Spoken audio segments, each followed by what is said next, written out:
तिने आईची सेवा चांगली केली, वडिलांची सेवा चांगली केली.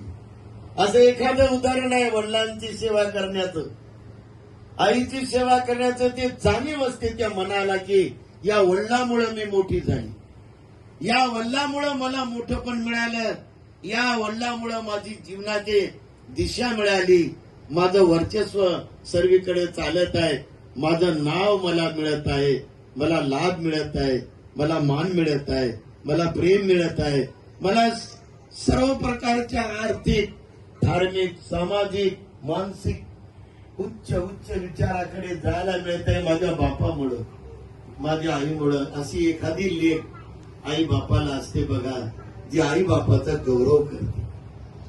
भगवान बुद्धानं सांगलेलं आहे की एखादा करता धरता पोरगा असेल, खरंच खरा पोरगा असेल, तर तो या उजव्या खांद्यावर आपल्या आईला बसवेल, डाव्या खांद्यावर बापाला.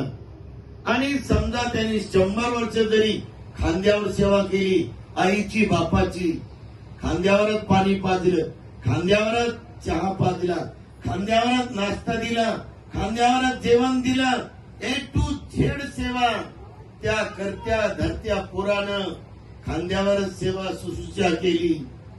तरी सुद्धा भगवान म्हणतात आई आणि वडिलांच्या उपकारातून जरा सुद्धा कोणताही मुलगा, कोणती मुलगी मुक्त होऊ शकत नाही. एवढे कोटी कोटी कोटी उपकार आई आणि वडिलांचे आपल्यावर असतात.